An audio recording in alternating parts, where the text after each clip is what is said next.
நாம் ஜெபிப்போம். வானாதி வானங்களில் வீட்டிலிருந்து பூமியின் மனுமக்களாக எங்களை நித்தமும் கண்ணோக்கி பார்த்து இம்மட்டுமா எங்களை பாதுகாத்து பராமரித்து வந்த எங்கள் அன்பின் பரலோக பிதாவே, இந்த அருமையான காலை வேலைக்காக ஆண்டவரை நன்றி துதி ஸ்தோத்திரங்களை ஏறெடுக்கிறோம். எங்களை இம்மட்டுமாய் பாதுகாத்து பராமரித்து வந்த தயவுக்காகவும் ஆண்டவரை ஸ்தோத்திரிக்கிறோம்.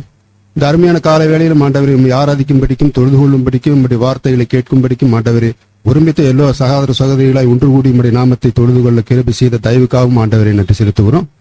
இன்றைய நாளிலும் ஆண்டவரை நீர் தாசர் மூலம் கொடுக்கக்கூடிய செய்திகளை நாங்கள் ஒரு காதில் வாங்கி மறுகாதில் விட்டுவிடாதபடிக்கு ஆண்டவரை எங்கள் செவிகளில் உள்வாங்கி ஆண்டவரை இருதயத்தில் நினைத்து ஆண்டவரை எங்கள் வழிகளில் ஆண்டவரை அவளை செம்மைப்படுத்த வேண்டும் என்று கிருபை செய்த வேண்டும் என்று ஜெபிக்கிறோம். கர்த்தாவே, இனிமே ஆண்டவரை கூட்டம் நிறைவு முடிவு பரிவந்தம் ஆண்டவரை உம்முடைய சமம் கூட இருக்க வேண்டும் என்று ஜெபிக்கிறோம். தொடர்ந்து போக்கிலும் வருத்திலும் எல்லாவற்றிலும் ஆண்டவரை உம்முடைய சமம் கூட இருந்து எங்களை தொடர்ந்து கண்காணித்து வழி நடத்த வேண்டும் என்று இரட்சகராகிய இயேசு கிறிஸ்துவின் மூலம் வேண்டுகிறோம் பிதாவே, ஆமென்.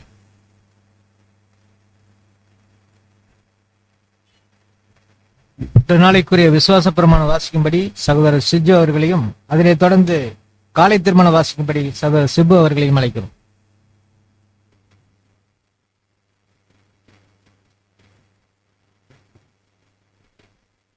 நமது விசுவாசம் தாம் ஒருவராய் சாவாமை உள்ளவரும் ஒருவரும் சேரக்கூடாத உலகில் வாசம் பண்ணுகிறவரும் ஆதி அந்தம் இல்லாத ஏகசத்ராதிபதியுமான யெகோவா என்னும் நாமமுள்ள ஒன்றான மெய்தேவனை விசுவாசிக்கிறோம். அவருடைய ஒரே பேரான குமாரும் நம்முடைய கர்த்தரும் இரட்சகருமான இயேசு கிறிஸ்துவையும் விசுவாசிக்கிறோம். இவர் அதர்சனமான தேவனுடைய தற்சர்வமும் சர்வ சிருஷ்டிக்கும் முதன பேருமானவர். தேவன் இவரை கொண்டும் இவருக்கென்றும் உலகங்களை எல்லாம் உண்டாக்கி இவரையே சர்வத்துக்கும் சுதந்திரவாளியாக நியமித்தார். எல்லாம் இவருக்குள் நிலைநிற்கிறது என்றும் விசுவாசிக்கிறோம்.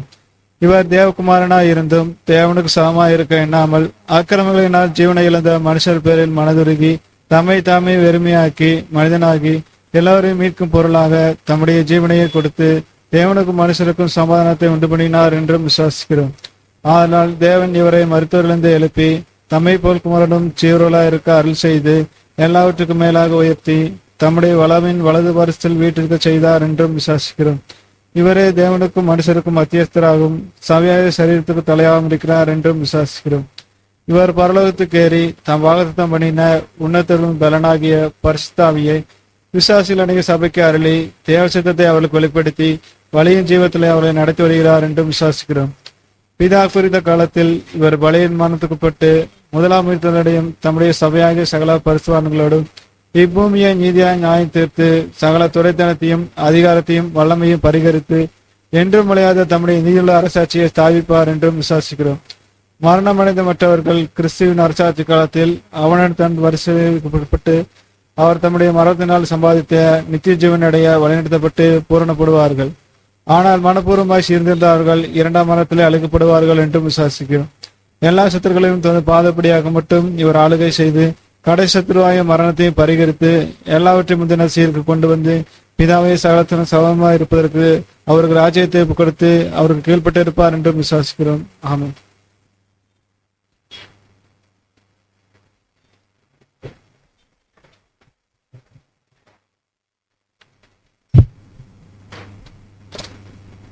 புதன்கிழமைக்கு உண்டான காலை திருமணம் 23ஆம் சங்கீதம். கர்த்தர் என் மேய்ப்பராயிருக்கிறார், நான் தாழ்ச்சி அடையேன். அவர் என்னை புல்லுள்ள இடங்களில் மேய்த்து அமர்ந்த தண்ணீர் அண்டைகளில் என்னை கொண்டு போய் விடுகிறார். அவர் என் ஆத்மாவை தேற்றி தம்முடைய நாமத்தின் நிமித்தம் என் நீதியின் பாதைகளில் நடத்துகிறார். நான் மரணநிலையின் பள்ளத்தாக்களில் நடந்தாலும் பொல்லாப்புக்கு பயப்படேன். தேவரீர் என்னோடு கூட இருக்கிறீர். உமது கோலும் உமது தடியும் என்னை தேற்றும். என் சத்துருக்கு முன்பாக நீர் எனக்கு ஒரு பந்தியை ஆயத்தப்படுத்தி என் தலையை எண்ணெயால் அபிஷேகம் பண்ணுகிறீர். என் பாத்திரம் நிரம்பி வழிகிறது. என் ஜீவனுள்ள நாளெல்லாம் நன்மையும் கிருபையும் என்னை தொடரும். நான் கர்த்தருடைய வீட்டிலே நீடித்த நாட்களாய் நிலைத்திருப்பேன் என்பதே ஆம்.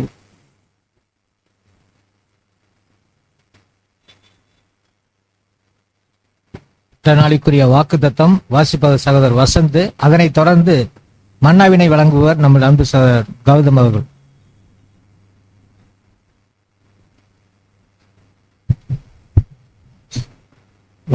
மகா மேன்மையும் அருமையுமான வாக்குத்தத்தங்கள். யோபு 5ஆம் அதிகாரம் 19ஆம் வசனம். 6 இக்கட்டுகளுக்கு உம்மை நீங்களாக்குவார், 7ஆவதிலும் பொல்லாப்பு உம்மை தொடாது. நாம் கிறிஸ்துவுக்குள் நிலைத்திருந்து அவருடைய வார்த்தைகள் நமக்குள் நிலைத்திருந்தால் 6 இக்கட்டுகளிலும் அவர் நம்மை ரட்சிக்கிறவராக இருப்பார். 7வதிலும் நம்மை கைவிடாமல் இருப்பார். காரணம், நாம் தேவனால் அழைக்கப்பட்டிருக்கிறோம். மேலும் நாம் அவருடைய அழைப்பிற்கு செவிசாய்த்திருக்கின்றோம். மேலும் நாம் நம்முடைய சரீரங்களில் அவைகளை மகிமைப்படுத்த நாடுகின்றோம்.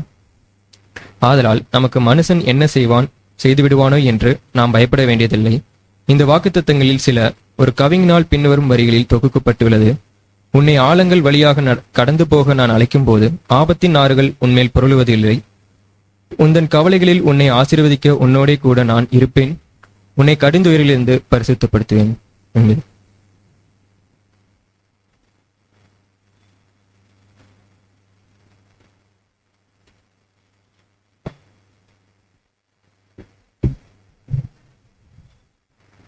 இன்றைக்குரிய அனுதின பரலோக மன்னா ஜனவரி 18ஆம் தேதி, ரோமர் 12ஆம் அதிகாரம் 11ஆம் வசனம். அசதியாயிராமல் ஜாக்கிரதையாயிருங்கள், ஆவியிலே அனலாயிருங்கள், கர்த்தருக்கு ஊழியம் செய்யுங்கள். இதற்குரிய விளக்கம்: தேர்ச்சி பெற்றவர்களாக ஓட்ட பந்தயத்தில் ஓட விரும்பும் யாவரும் மிகவும் ஜாக்கிரதையுள்ளவர்களாக உற்சாகத்துடன் தேவ ஊழியத்தில் ஈடுபட வேண்டும். நமக்கு கொடுக்கப்பட்ட தாளந்தை ஆவிக்குரிய காரியங்களுக்கு உபயோகப்படுத்தாமல் உலக காரியங்களில் ஈடுபடுவதன் மூலம் அதை புதைத்து வைப்போமாகில் அவிசுவாசம் உள்ள ஊழியக்காரனை போல நாமும் புறம்பான இருளிலே போகக்கூடியவர்களாக காணப்படுவோம்.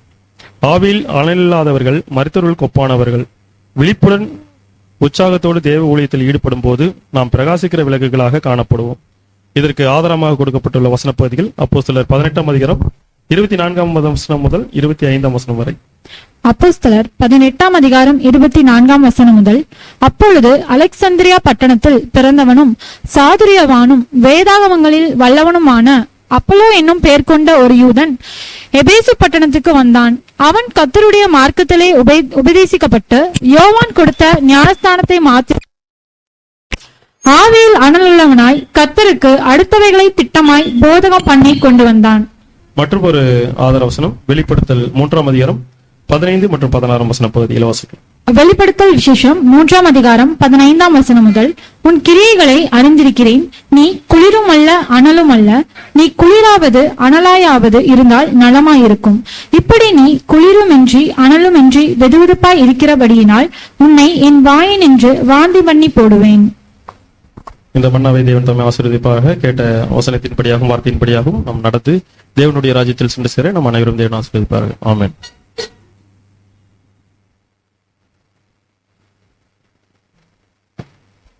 நாம் இன்று பார்க்க இருக்கிற பாடத்தினுடைய ஆதார வசனம் 1 தீமோத்தேயு 5ஆம் அதிகாரம் 8ஆம் வசனம். வாசிக்கும்படி சகோதரர் அபினதாப் அவர்களை அழைக்கிறோம். இந்நாள் பாடத்துக்குரிய வேத வாசிப்பு 1 தீமோத்தேயு 5ஆம் அதிகாரம் 8ஆம் வசனம். ஒருவன் தன் சொந்த ஜனங்களையும் விசேஷமாக தன் வீட்டாரையும் விசாரியாமல் போனால் அவன் விசுவாசத்தை மறுதளித்தவனும் அவிசுவாசிலும் கெட்டவனுமாயிருப்பான்.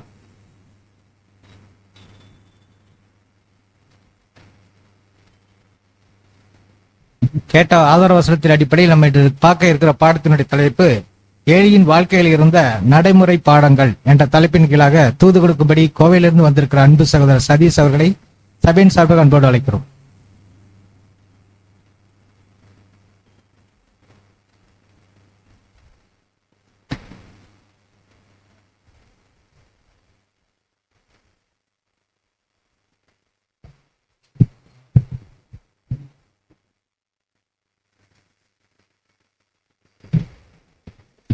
கிறிஸ்து இயேசுவுக்குள் மிகவும் பெரியமாக அழைக்கப்பட்ட அன்புக்குரிய சகோதரர்கள் அனைவருக்கும் நம்முடைய பிதாவாக தேவனாலும் ஆண்டவராக இயேசு கிறிஸ்துவின் நாமத்தினாலும் உங்கள் யாவருக்கும் கிருபையும் சமாதானம் உண்டாதாக என்ற அன்பின் வாழ்த்துக்களை தெரிவித்துக் கொண்டு, விசேஷமாக நம்முடைய பிதாவாக தேவன் நம் வாழ்நாட்களை கூட ஒரு நாளை கூட்டி கொடுத்து அவருடைய உன்னதமான சத்தியங்களில் நமக்கு ஒவ்வொரு நாள் வெளிப்படுத்தி வருகிறார்.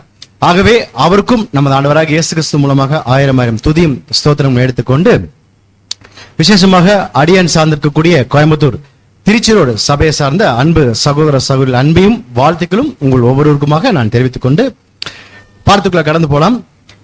இன்று நம்ம பார்க்க போற பாடத்தின் தலைப்பு என்னன்னு கேட்டீங்கன்னா, சகோதர சொன்ன விதமாக பாடத்தின் தலைப்பு என்னங்க? ஏலியின் வாழ்க்கையில் இருந்த நடைமுறை பாடங்கள். இங்கிலீஷ்ல இதோட டைட்டில் என்னன்னு பாத்தீங்கன்னா, practical lessons from the life of Eli. அன்புக்குரிய சகோதர சகோதரிகளே, ஏலி அவருடைய வாழ்க்கையில நடந்த சம்பவங்கள் அந்த சம்பவத்தின் மூலமாக நமக்கு என்ன பாடம் அப்படிங்கறத குறித்து தான் பார்க்க போறோம். சோ ஏலி, அவருடைய பெயர் அர்த்தம் என்னன்னு பாத்தீங்கன்னா உயர்வானவன் தான் அவருடைய பெயர் அர்த்தம். சோ அவருடைய பெயருக்கு தகுந்த போலதான் அவர் வகிச்ச பொறுப்புகளும் பாத்தீங்கன்னா ரொம்ப உயர்வான ஒரு பொறுப்பு. அநேகமா இஸ்ரேல் தேசத்துல நியாயாதிபதிகள் தனியா இருந்திருப்பாங்க, ஆசாரியர்களும் தனியா இருந்திருப்பாங்க. ஆனா ஏலியை பார்க்கும்போது மட்டும்தான் நியாயாதிபதியாவும் இருந்திருக்கிறாரு, ஆசாரியராகவும் இருந்திருக்காரு. சோ அவரு நியாயாதிபதியா இஸ்ரேல் தேசத்துல ஜனங்களுக்கு நியாயம் விசாரிச்சது எத்தனை வருஷம் பாத்தீங்கன்னா ஒரு 40 வருஷம் நியாயம் விசாரிச்சிருக்காரு. மொத்தம் 98 வயது மட்டும் அவர் என்ன பண்ணிருக்காருன்னா இந்த பூமியில வாழ்ந்திருக்காரு. சோ ஏலி அவருடைய தனிப்பட்ட வாழ்க்கையில எடுத்து பார்த்தோம்னா அவர் மேல ஏதாவது ஒரு குற்றமோ இல்ல குறையோ இல்ல ஜனங்களுக்கு அநீதி இழைத்த மாதிரி ஏதாவது ஒரு குற்றங்கள் காணப்பட்டதா? ஏதாவது ஒரு வசனம் இருக்குங்களா?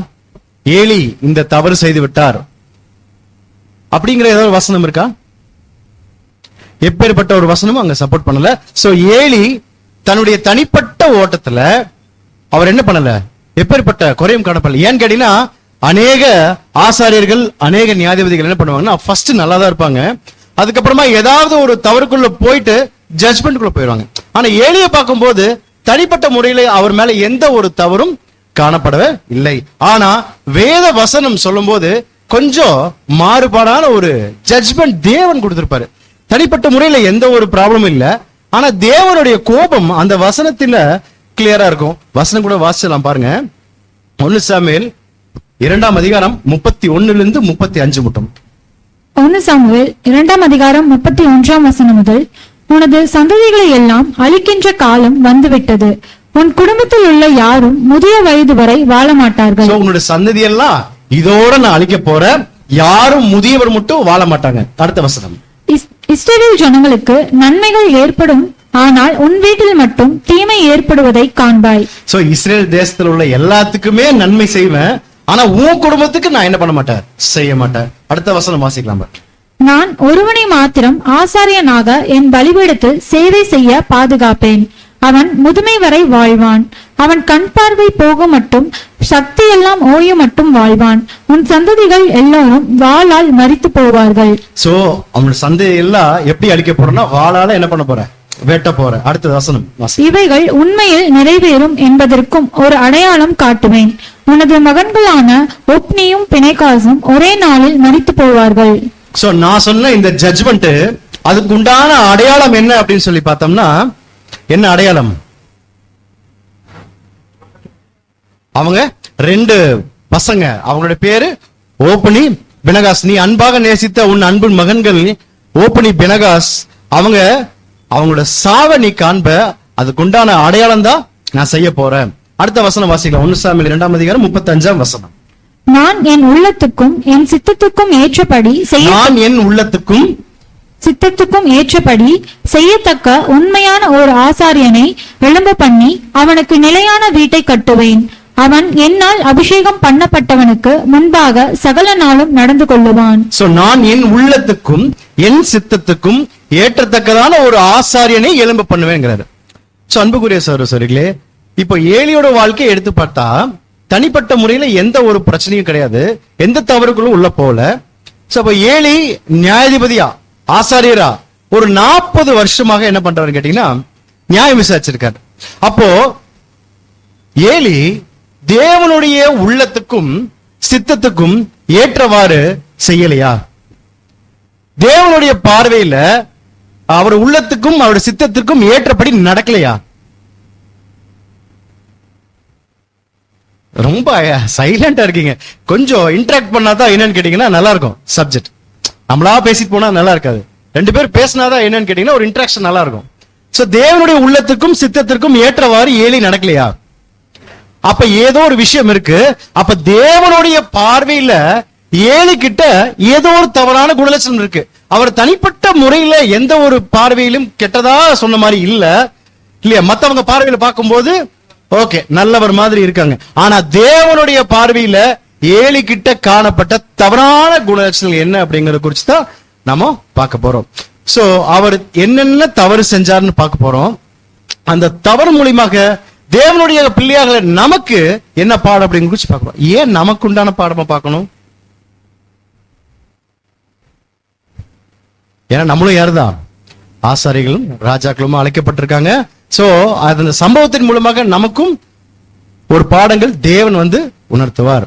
சோ என்னென்ன தவறுகள் செஞ்சாருன்னு பார்ப்போம். ஃபர்ஸ்ட் என்ன தவறுக்குள்ள போனாரு பாத்தீங்கன்னா, தவறான கண்ணோட்டம், ராங் பெர்ஸ்பெக்டிவ். வசனம் வாசிக்கலாம். 1 சாமுவேல் 1:12-16 வரை. 1 சாமுவேல் 1:12 முதல். அவள் கர்த்தருடைய சன்னதியில் வெகு நேரம் விண்ணப்பம் பண்ணுகிற போது ஏலி அவள் வாயை கவனித்துக் கொண்டிருந்தான். அன்னாள் தன் இருதயத்திலே பேசினாள், அவளுடைய உதடுகள் மாத்திரம் அசைந்தது, அவள் சத்தமோ கேட்கப்படவில்லை. ஆகையால் அவள் வெறித்திருக்கிறாள் என்று ஏலி நினைத்து அவளை நோக்கி, நீ எதுவரைக்கும் வெறித்திருப்பாய்? உன் குடியை உன்னை விற்று விலக்கு என்றான். அதற்கு அன்னாள் பிரதியுத்தரமாக, அப்படியல்ல என் ஆண்டவனே, நான் மனக்கிலேசமுள்ள ஸ்ரீ, நான் திராட்சரசமாகிலும் மதுவாகிலும் குடிக்கவில்லை. நான் கர்த்தருடைய சன்னதியில் என் இருதயத்தை ஊற்றிவிட்டேன். உம்முடைய அடியாளை பேலியாளின் மகளாக எண்ணாதேயும், மிகுதியான விசாரத்தினாலும் கிளேசத்தினாலும் இந்நேரம் மட்டும் விண்ணப்பம் பண்ணினேன் என்றாள். சம்புகுரேஸ்வரர்களே, இப்போ கான்வர்சேஷன் எங்க போகுதுன்னு பாத்தீங்கன்னா, சம்பவம் ஏலிக்கும் அன்னாளுக்கும் உண்டான கான்வர்சேஷன் போகுது. சோ அன்னாள் அநேக விதமான கஷ்டங்கள், அநேக விதமான துன்பங்கள், அநேக விதமான நிந்தைகளோட பாத்தீங்கன்னா பெனிலால் ஒரு பக்கம் ரொம்ப காயப்படுத்துறாங்க. சோ அநேக காயங்கள் மூலியமாக என்ன பண்றாங்கன்னா, தன்னுடைய இருதயத்திலும் உள்ள கஷ்டத்தை தேவன் கிட்ட ஜெபம் செய்யறதுக்காக ஆலயத்துக்கு ஜெபம் செய்து கொண்டிருக்காங்க. சோ புதுசா வரல இல்லீங்களா? அண்ணால் புதுசா வரல, வருஷம் பலிசத்துக்கு தவறாம இருக்கிறாங்க. சோ அப்படி இருக்கக்கூடிய சூழ்நிலையில அங்க ஜெபம் பண்ணிட்டு இருக்கும் போது எப்படி ஜெபம் பண்றாங்க? இருதயத்திலிருந்து பேசுறாங்க, வாய் வழியா பேசல, வாய் மட்டும்தான் அசைஞ்சது, இருதயத்தின் மூலமாக தேவன் கிட்ட பேசிட்டு இருக்காங்க. அப்ப இங்க ஏழு இங்கிருந்து பார்க்கும்போது என்ன மாதிரி ஒரு கண்ணோட்டத்துல அவர் பாக்குறாரு? நீ என்ன பண்ணிருக்கிற, நீ இன்னும் எத்தனை நேரம் வெறிச்சிட்டு இருப்ப பாத்துட்டே இருக்கிறாரு. ரொம்ப நேரமா மௌனமா இருக்கும்போது அவர் குடிச்சிட்டு இருக்கிறான்னு சொல்லி என்ன பண்ணிருக்காரு கேட்டா, தவறான ஒரு கண்ணோட்டத்துல பாக்குறாங்க. அப்போ அண்ணால் ஜபம் செய்யறது இவருக்கு எப்படி பட்டிருக்குன்னா பாத்தீங்கன்னா, அந்த இன்டென்ஷனை புரிஞ்சுக்கல. ஒரு ஏழி ஒரு ஆசாரியன் வருஷம் அண்ணால் அங்க போய் பலி செலுத்த வந்துட்டு இருக்காங்க. அப்போ யாருக்கு தெரிஞ்சிருக்கும்? ஆசாரியருக்கு கண்டிப்பா தெரிஞ்சிருக்கணும். ஒரு ஆசாரியருக்கு கட்டாயமா தெரியணும் ஏன் இந்த அண்ணால் இப்படி ரொம்ப கஷ்டத்துல இருக்கிறாங்கன்னு ஃபர்ஸ்டே தெரிஞ்சிருக்கணும். ஆனா என்ன பண்ணல, தெரியல. ஆனா என்ன நினைச்சிட்டாரு, தவறா நினைச்சிட்டாரு. நீ எத்தனை நேரம் வெறித்திட்டு இருப்பேன்னு சொல்லும் போது அண்ணால் சொல்ற, அப்படி இல்லை ஆண்டவரே, அப்படி கிடையாது. நான் மதுபானம் எல்லாம் குடிக்க கிடையாது. நான் மனக்கிலேசம் உள்ள ஒரு ஸ்திரீ. என்னோட இருதயத்துல உள்ள ஒரு கஷ்டத்தை நான் என்ன பண்றேன், என்னுடைய தேவன் கிட்ட ஊட்டிட்டு இருக்க. நீங்க என்னை பேலியாளின் மகளாக எண்ணிராதீங்க. அவர் என்ன பண்றாருன்னா, என்ன நினைச்சிட்டு இருக்காருன்னா, பேலியாள் மகனா எண்ணிச்சிட்டார். பேலியாளின் மகள்னா என்ன அர்த்தம் உங்களுக்கு ஐடியா இருக்கா? பேலியா ரெண்டு அர்த்தம், கீழ்த்தரமான அப்படிங்கறதா இருக்கும். அப்ப கீழ்த்தரமான ஒரு பெண்ணு நினைச்சிட்டு என்ன பண்ணிட்டாருன்னா, அவரை தவறாக ஒரு ஜட்ஜ்மெண்ட் பண்ணிட்டாரு. சோ அன்புக்குரிய சார் சொல்ல, இதன் மூலியமாக நமக்கு என்ன பாடம்? நாம் நம் சகோதர ஒரு சகோதரியை எந்த ஒரு கண்ணோட்டத்துல பாக்குறோம்? அதுக்கு தெரியணும்னா ஃபர்ஸ்ட் தெளிந்த புத்தி உள்ள ஆவி ஒரு புது சிருஷ்டிக்கு கட்டாயமா வேணும். அந்த தெளிந்த புத்தி உள்ள ஆவியோட தான் ஒருத்தரை பார்க்கும்போது புது சிருஷ்டியா பார்க்க முடியும்.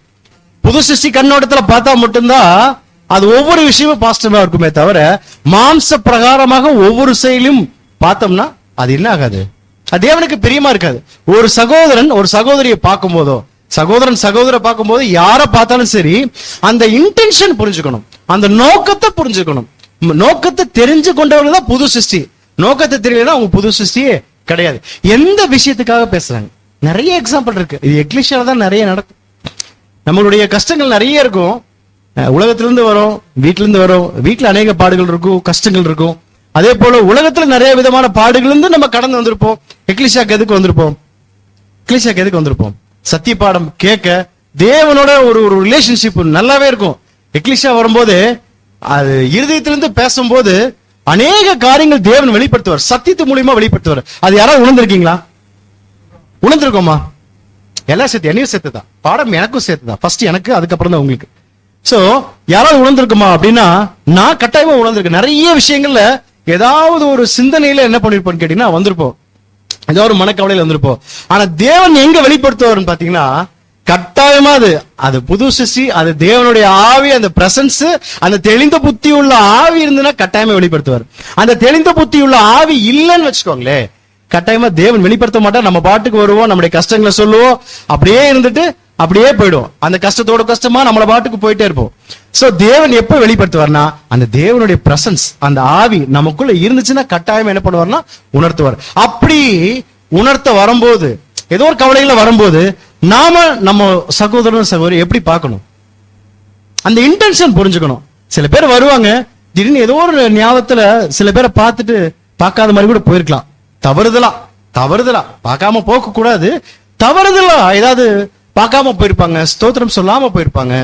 நாம என்ன நினைக்க கூடாதுன்னா, ஒரு புது சிருஷ்டி என்ன சொல்லுமாமா, பாவம் ஏதோ ஒரு விஷயத்துல உள்ளத்துல ஏதாவது ஒரு விஷயம் வச்சிருக்காரு, நாம என்ன பண்ணக்கூடாது, டிஸ்டர்ப் பண்ணக்கூடாது, நம்மளா தேடி போய் ஸ்தோத்திரம் சொல்லணும். ஏன் என்ன பார்த்து ஸ்தோத்திரம் சொல்லல, என்ன புது சிருஷ்டி என்ன சொல்லுனா, இல்ல அப்படி இருக்காது, என் சகோதரன் அப்படிப்பட்டவர் இல்ல, ஏதோ ஒரு கவலையில் இருக்காரு, நாம தேடி போய் ஸ்தோத்திரம் சொல்லுவோம் தான் அந்த புது சிருஷ்டியோட மைண்ட் இருக்கும். மாம்ச பிரகாரம் உள்ள வச்சிருந்தோம்னா என்ன நினைக்க தோணும், அவர் என்ன மதிக்கல, என்ன பார்த்து ஸ்தோத்திரம் சொல்லல, அவரு சரியான வாழ்க்கை வாழும், நம்மளா ஒரு தவறான ஒரு இன்டென்ஷனுக்குள்ள. அன்புக்குரிய சகோதரர்களே, அப்பேற்பட்டவளாக நம்ம இருக்கக்கூடாது. ஏழையின் குண நட்சத்திரம் நம்ம கொஞ்சம் கூட இதுல வந்துடக்கூடாதுன்னா தேவன் எச்சரிப்பான பாடங்கள் நமக்கு தராங்க. நிறைய காரியங்கள் இருக்கும். பாத்தீங்கன்னா ஒரு சிலர் மட்டும் வேலை செஞ்சுக்கிட்டே இருப்பாங்க. வேலை செஞ்சுட்டு இருக்கும் போது ஒரு சகோதரன் உட்கார்ந்துட்டு இருக்காங்களா, ஒரு சகோதரி உட்கார்ந்துட்டு இருக்காங்கன்னு வச்சுக்கோங்களேன், சேர்ல உட்கார்ந்துட்டு இருப்பாங்க. மத்தவங்க பார்க்கும்போது எப்படி நினைக்க தோணும்னு பாத்தீங்கன்னா, நான் இத்தனை வேலை செய்யறேனே, ஒரு கையாவது பிடிக்க கூடாதா, பேசாம உட்கார்ந்துட்டு இருக்காங்க பாருங்கன்னு நினைக்க கூடாது. அந்த சகோதரனோ ஒரு சகோதரியோ மூட்டு வழியில எந்திரிக்க முடியாம கூட இருந்திருக்கலாம். அந்த இன்டென்ஷன் பார்க்கணும், அந்த உணர்வு இருக்கும். சில பேர்த்துக்கு அந்த வேலை செய்ய முடியாம இருக்கும். பட் ஒவ்வொருவரும் நம்ம அந்த இன்டென்ஷன் தான் புரிஞ்சுக்கணும். நம்மளா ஓவர் ஜட்ஜ்மெண்ட் எடுத்துக்கணும்.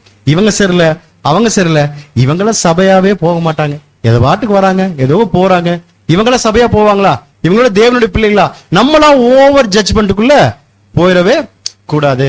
சோ தேவனுடைய பிள்ளைகள் ஒவ்வொரு விஷயங்களும் பகுத்து பார்க்கும்போது எப்படி பார்க்கணும்னா, அந்த இன்டென்ஷன், அந்த நோக்கம். ஒருத்தர் பேசுற பேச்சு கூட, ஒருத்தர் சாஃப்டா பேசலாம், ஒருத்தர் ரொம்ப ஹார்டா கூட பேசலாம். ஹார்டா பேசுறதுனால அவர் தவறானவர் கிடையாது, சாஃப்டா பேசுறதுனால அவர் நல்லவரும் கிடையாது. அப்ப அந்த எந்த இன்டென்ஷன்ல பேசுறாருன்னு புது சிருஷ்டி கண்டுபிடிக்க பக்குவம் தெரிஞ்சிருக்கணும். ஒரு விஷயம் ஒருத்தர் சொல்றாரு அப்படின்னா அந்த இன்டென்ஷன், இவர் இந்த விஷயத்துக்காக சொல்றாருன்னு தெரிஞ்சக்கூடிய பக்குவம் நமக்கு இருக்கணும். சோ தவறாக புரிந்து கொள்ளக்கூடிய நிலைமை புது சிருஷ்டிக்கு வரவே கூடாது. இந்த சம்பவத்தின் மூலமாக நமக்கு தேவன் எச்சரிப்பை கொடுக்கிறார். சோ அடுத்து என்ன தவறுக்குள்ள அவர் போனாருன்னு பாத்தீங்கன்னா,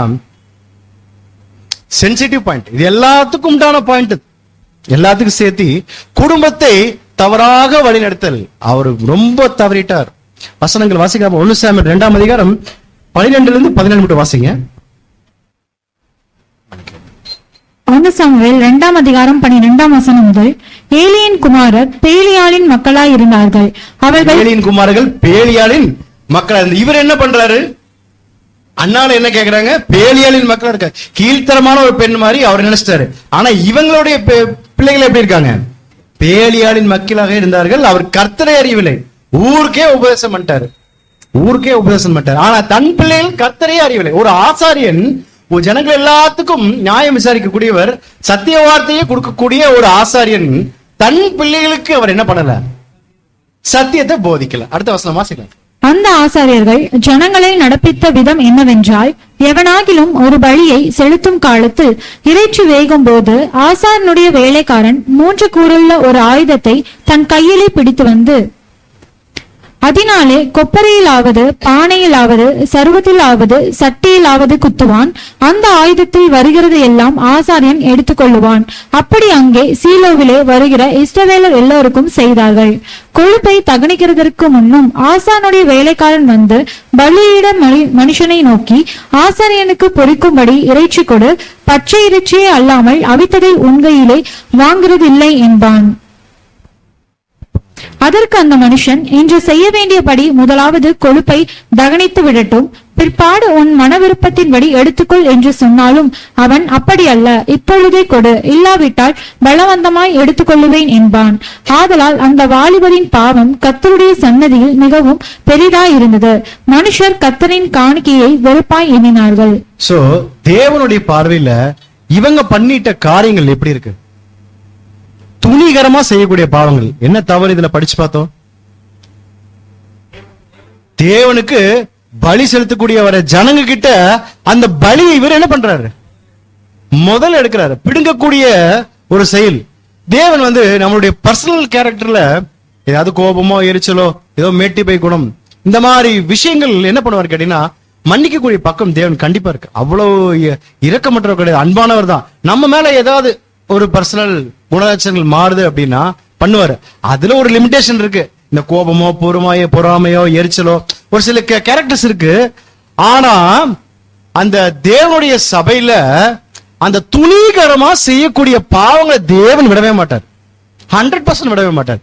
அதுல ஒரு காரியம் தான் இப்பேற்பட்ட விஷயம். அடுத்து இவங்க என்ன செய்யறாங்க? வசனம் வாசிக்கலாம் பாருங்க. 1 சாமுவேல் 2ஆம் அதிகாரம் 22ஆம் வசனம். 1 சாமுவேல் 2ஆம் அதிகாரம் 22ஆம் வசனம். ஏலி மிகுந்த கிழவனாயிருந்தான். அவன் தன் குமாரன் இஸ்ரவேலுக்கெல்லாம் செய்கிற எல்லாவற்றையும் அவர்கள் ஆசரிப்பு கூடாரத்தின் வாசலில் கூட்டம் கூடுகிற ஸ்திரீகளோட சயனிக்கிறதையும் கேள்விப்பட்டு, சோ அங்க ஆசாரிய கூடாரத்துல வேலை செய்யக்கூடிய அந்த பெண்களை இவர் தவறாக நடந்து கொள்றார். சோ தேவனுடைய பார்வையில் இது ரொம்ப ரொம்ப அருவருப்பான செயல். அவர் மன்னிக்கக்கூடிய விஷயங்கள் நிறைய இருக்கு. மன்னிக்க முடியாத குற்றங்கள் அவர் கண்டிப்பா ஏத்துக்க முடியும். ஏன்னா தேவனுடைய சபை அது அவர் பரிசுத்தமான சபை. அந்த பரிசுத்தமான சபையில செய்யக்கூடிய ஒவ்வொரு காரியமும் நோட்டட். நம்ம நினைச்சிட்டு இருக்க ஒவ்வொரு காரியமும் தெரியாதுன்னு தேவனுடைய பார்வையில ஒரு சின்ன அசைவு கூட அவருக்கு தெரியாம இருக்காது. அப்பேற்பட்ட சபையில துணிகரமா செய்யக்கூடிய பாவத்துக்கு தேவன் ஒருபோதும் என்ன பண்ண மாட்டாரு? மன்னிச்சலா விட மாட்டாரு. சோ இதன் மூலியமாக தேவன் நமக்கு என்ன லெசன் கொண்டு வர? ஏதோ பாயிண்ட் சொல்லுங்க, அப்படியே எடுத்துட்டு போறதுக்கு நல்லா இருக்கும். முதலாவது கணத்தை கொடுக்கணும் கண்டிப்பா. நம்ம இல்ல இந்த பாயிண்ட்க்கு மேட்ச் ஆகிற மாதிரி சொல்லுங்க. சோ குடும்பத்தை தவறா என்ன பண்ணிட்டாருன்னா வழி நடத்திட்டாரு. சோ புது சிஷ்யா அழைக்கப்பட்ட நமக்கு ஃபர்ஸ்ட் எது முக்கியம்? குடும்பம் மட்டும்தான் முக்கியம் கிடையாது. முதலாவது குடும்பம், அதுக்கப்புறம் சபை, எல்லாமே ஓகே. நம்முடைய தனிப்பட்ட ஓட்டம் நம்ம மட்டும் நல்லா ஓடினா பத்தாது. நம்ம மட்டும் நல்லா இருக்கோம், நல்ல கேரக்டர் காமிக்கிறோங்கிறது மட்டும் பத்தாது. நம்ம குடும்பத்தாரையும் சேர்த்து ஓட வைக்கணும். அதுதான் ஒரு புது சிருஷ்டியுடைய தலையாய கடமை இல்லையா? ஒரு புது சிருஷ்டி தன்னுடைய பிள்ளைகளை சரிவர ஒழுக்கத்தோட வாழ்த்தணும். ஒழுக்கத்தோட வளர்த்தனா மட்டும் பத்தாது, தேவனுடைய நீதிய ஒவ்வொரு நாளும் சொல்லி கொடுத்து வளர்த்தணும். அதாவது ஒரு புது சிருஷ்டி குழந்தை பிறந்ததுல இருந்து ஒவ்வொரு ஸ்டேஜா அவங்க கடக்கும் போது என்னென்ன விஷயங்கள் அவங்களுக்கு சொல்லிக் கொடுக்கணும், என்னென்ன விஷயங்களை பயிற்றுவிக்கணும். ஒரு ஸ்கூலுக்கு போகும்போது எப்படி போகணும், ஒரு காலேஜுக்கு போகும்போது எப்படி போகணும், எப்படி நடந்துக்கணும், உலகத்துக்குள்ள போகும்போது எப்படி நடக்கணும் இல்லையா? அதுக்கப்புறம் வேலையை எப்படி டிசைட் பண்ணணும், திருமணம் எப்படி டிசைட் பண்ணணும் அப்படிங்கிற ஒரு புது சிருஷ்டி தன்னுடைய குழந்தைகளுக்கு கட்டாயமாக புதுப்பிக்க வேண்டியது ரொம்ப ரொம்ப முக்கியமான விஷயம் இல்லையா? நம்ம நம்முடைய பிள்ளைகளை உலக கவர்ச்சிக்கு வளர்த்துறோமா அல்லது புது சிருஷ்டியின் கவர்ச்சிக்கு வளர்த்துறோமா? அது என்ன உலக கவர்ச்சி, புது சிருஷ்டியின் கவர்ச்சி? புது சிருஷ்டியின் கவர்ச்சின்னு ஏதாவது இருக்குதா? அப்படி ஒரு வார்த்தை இருக்கா? புது சிருஷ்டி கவர்ச்சின்னு ஏதாவது இருக்கா? புது சிருஷ்டியின் கவர்ச்சின்னு ஏதாவது இருக்கா? உலக கவர்ச்சி நிறைய சொல்லலாம், நிறைய விதமான உலக காரியங்கள் கவர்ச்சிகள் உள்ள போன்னு சொல்லலாம். பட் புது சிருஷ்டிக்குன்னு ஒரு கவர்ச்சி இருக்கா? என்னதுங்க? உள்புறமான புது சிருஷ்டிக்குன்னு தோற்றத்திலிருந்து வெளியில பார்க்கும்போது யார்தான் கவர்ச்சின்னு பாத்தீங்கன்னா ஆண்டவராக இயேசு கிறிஸ்து மட்டும்தான். கிறிஸ்துவை தரித்தவர்களாய் ஒரு புது சிருஷ்டியின் கவர்ச்சின்னா ஆண்டவராகிய இயேசு கிறிஸ்து மட்டும்தான். கிறிஸ்துவை ஃபாலோ பண்றவங்க அவர் ஒவ்வொரு நாளும் அவரை அடிச்சு பின்பற்றக்கூடிய பிள்ளைகள் தான். அவரை ஃபாலோ பண்ணி வர்றவங்க மட்டும்தான் அவரை ரோல் மாடலா எடுத்து, அவரை தவிர வேற யாரும் ரோல் மாடலா எடுத்துக்கூடாது. கிறிஸ்து மட்டும்தான், வேற சகோதரனையோ ஒரு சகோதரியோ யாரும் ரோல் மாடலா கிடையாது. தேவனும் கிறிஸ்து மட்டும்தான் நமக்கு எப்பவுமே ஒரு முன்னோடியா. அதிலும் கிறிஸ்து நமக்காக தன்னுடைய ஜீவனையே கொடுத்திருக்காரு. சோ அவர்தான் ரோல் மாடல். உலகத்துக்கு உண்டான கவர்ச்சிகளை வளர்த்துறமா? உலகத்துக்குள்ள போறோம், நிறைய விஷயமான கவர்ச்சிகள் இருக்கு, உலக காரியங்கள் இருக்கு. உலகத்துக்குள்ள போனா என்னென்ன விஷயங்கள் இருக்கு அப்படிங்கிற சொல்லி கொடுத்து வளர்த்தணும். இந்த வயசுல என்னென்ன விஷயங்கள் நீங்க கடந்து வரணும்.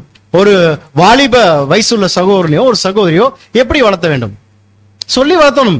இந்த உலகத்துக்குள்ள போனா இந்த உலகத்துல ஜனங்கள் எல்லாம் இப்படித்தான் இருப்பாங்க, நீ எப்படி போகணும்? புது சிஷ்டின் பிள்ளைகள் தனியா இருக்கணும். இப்ப 2 பேர்த்த நிறுத்த வச்சோன்னு வச்சுக்கோங்களேன், உலகத்தின் பிள்ளையும் புது சிஷ்டின் பிள்ளை நிக்க வச்சா எப்படி இருக்கணும்? 2 பேரும் ஒரே மாதிரி இருப்பாங்க இல்லையா?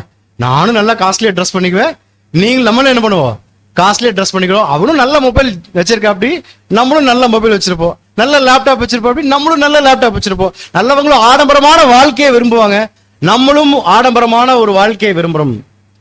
அப்படியா? அதுக்காக நம்ம வந்துட்டு ரொம்ப கிழிஞ்சு போன ட்ரெஸ்ஸா போட முடியும்? இல்ல. அந்த சிம்பிளிசிட்டி எதுல தெரியணும் அப்படின்னா, அந்த பிரகாசம், அந்த ஃபேஸ பார்த்தா ஒரு புது சிஷ்டின் பிள்ளைகள் வளர்ப்பு, அவங்களுடைய தகப்பன் தாயார் வளர்த்த விதம் தெரியணும். அந்த ஸ்டாண்டர்ட் பார்த்தாலே தெரியும்.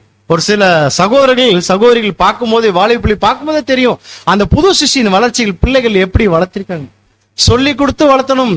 உலகத்துக்குள்ள போகும்போது ஒரு வேலையை தேர்ந்தெடுக்கும் போதும் கூட அவங்களுக்கு எப்படி சொல்லி பயிற்றுவிக்கணும்னு பாத்தீங்கன்னா, நம்ம சம்பாதிக்காக போல. ஏன்னா எத்தனை நாள் நம்மள ஓட வைக்கிறான்னு தேவன் கொடுக்கல தெரியல. ஒரு நாளைக்கு நீங்க தூங்கி எந்திரிச்சோ அவருடைய கிருபை, சுத்த கிருபை. இல்லைன்னா இந்நேரத்துக்கு எங்க இருப்போம்? கல்லறைக்கு மெசேஜ் வந்திருக்கும் இல்லையா? அப்ப இன்னைக்கு நமக்கு தேவன் கொடுத்திருக்காரு. சோ நாம என்ன பண்ணணும்? ஒன்னும் உடுக்க தேவையான விஷயங்களை நாம அதுக்குன்னு மட்டும் நம்ம பிரயோஜனப்படுத்திட்டு மீதி தேவனுக்காக நம்ம என்ன செலுத்துறோம் அப்படிங்கிறது நம்ம தேவனுடைய பிள்ளைகள். ஏன்னா தேவன் நமக்கு கொடுத்த கிஃப்ட் இல்லையா? அப்போ புது சிருஷ்டி பிள்ளைகள் நம்ம எப்படி வளர்த்தோம்னா, தேவனை பற்றியும் கிறிஸ்துவை பற்றியும் அறிகிற அறிவில் அதிகமாக பயிற்றுவிக்கணும். தேவனுடைய நீதி தான் ஃபர்ஸ்ட். ஒரு எக்லிஷியால எப்படி நடந்துக்கணும், ஒரு கன்வென்ஷன் போனா எப்படி நடந்துக்கணும், ஒரு கன்வென்ஷன் போனா எப்படி நடந்துக்கணும் சொல்லி கொடுக்குறோமா? இங்க இருந்து போறோம், ஒரு கன்வென்ஷன் போனா எந்தெந்த விஷயங்கள் நமக்கு இடரல், நம்ம இன்னொருத்த சகோதரருக்கு இடரல் உண்டாக்குறோமா அப்படிங்கிற காரியத்தை நம்ம பயிற்றுவிக்கணும் இல்லையா? சண்டே கிளாஸ் இருக்கு இல்லையா? சண்டே கிளாஸ் இருக்கு. இங்க குழந்தைகள் இருக்காங்களா இல்லையான்னு தெரியல. சண்டே கிளாஸ் இருக்கும். அப்போ நம்ம பிள்ளைகளை நம்ம போவோம், கன்வென்ஷன் போவோம், அட்டன் பண்றோம், வந்துடும். அங்க என்ன நடக்குதுன்னு தெரியுமா? தெரியாது.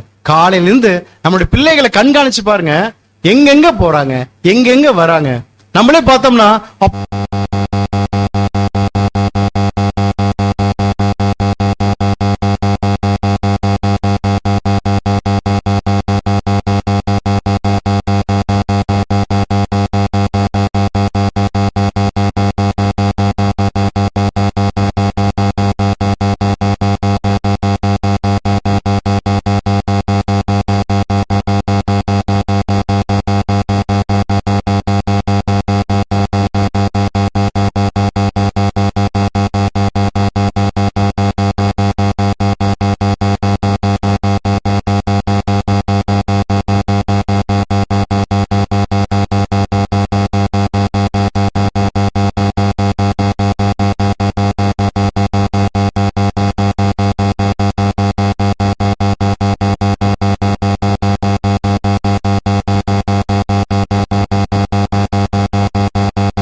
இஸ்ரவேலின் காணிகளில் எல்லாம் பிரதானமானவர்களை கொண்டு உங்களை கொழுங்கு பண்ணும்படிக்கு நீ என்னை பார்க்கிலும் உன் குமாரனை மதிப்பானே என்கிறார். நீ என்னை பார்க்கிலும் உன் குமாரரை மதிப்பானே. இன்னொரு வசனம் வாசிக்கலாம் பாருங்க. 1 சாமுவேல் 2ஆம் அதிகாரம் 30ஆம் வசனம். 1 சாமுவேல் 2ஆம் அதிகாரம் 30ஆம் வசனம். ஆகையால் இஸ்ரவேலின் தேவனாகிய கர்த்தர் சொல்லுகிறதாவது, உன் வீட்டாரும் உன் பிதாவின் வீட்டாரும் இன்றைக்கும் என் சன்னதியில் நடந்து கொள்வார்கள் என்று நான் நிச்சயமாய் சொல்லியிருந்தும் இனி அது எனக்கு தூரமாய் இருப்பதாக. என்னை கனம் பண்ணுகிறவர்களை நான் கனம் பண்ணுவேன், என்னை அசட்டை பண்ணுகிறவர்கள் கனஈனப்படுவார்கள் என்று கர்த்தர் சொல்லுகிறார். என்னை கனப்படுத்தவங்க நான் என்ன பண்ணுவேன், என்னை கனம் பண்றவங்க கனம் பண்ணுவேன்னு சொல்றாரு. இது அடக்குமுறை இருக்கா? என்ன மட்டும்தான் ஃபர்ஸ்ட் செய்யணும், என் கிட்ட மட்டும்தான் அன்பு செலுத்தணும் அப்படிங்கிறது அடக்குமுறை இருக்கா? தேவன் அடக்குமுறை பண்ற மாதிரி இருக்கு இல்லைங்களா? அப்படியே தெரியுது. என்ன மட்டும்தான் நீங்க ஃபர்ஸ்ட் என்ன பண்ணணும், அன்பு செலுத்தணும், என்ன பண்ணாதான் என்ன பண்ணுவேன், கனம் பண்ணுவேன் அப்படிங்கிறது அடக்குமுறை பண்ற மாதிரி இருக்கா? இல்ல. நாம தேவனை சார்ந்து தேவனுக்கு கனம் கொடுத்து அவரை சார்ந்து மட்டுமே இருந்தவர்தான் என்ன கிடைக்கும், நமக்கு அந்த பிரசன்ஸ் கிடைக்கும். தேவனுடைய அந்த பிரசன்ஸ் நமக்கு கிடைக்கணும்னா, அந்த கைடன்ஸ் கிடைக்கணும்னா நம்ம தேவனை சார்ந்து இருந்தா மட்டும்தான் கிடைக்கும். இவர் என்ன பண்றாரு, தேவனை சார்ந்து இவர் என்ன பண்ணிருக்கலாம், ஆக்சுவலி என்ன பண்ணிருக்கலாம், தவறு பண்ணிட்டாங்க. இவர் தவறு பண்ணல இல்லையா? ஆனா இவங்க பசங்க தவறு பண்ணிருக்காங்க. ஆனா இவர் என்ன பண்ணிருக்கலாம், அது நல்ல பாயிண்ட். தேவனிடத்துல கண்டிப்பா முறையிட்டு இவரோட அதிகாரத்தை வச்சு என்ன பயன்படுத்திக்கலாம்,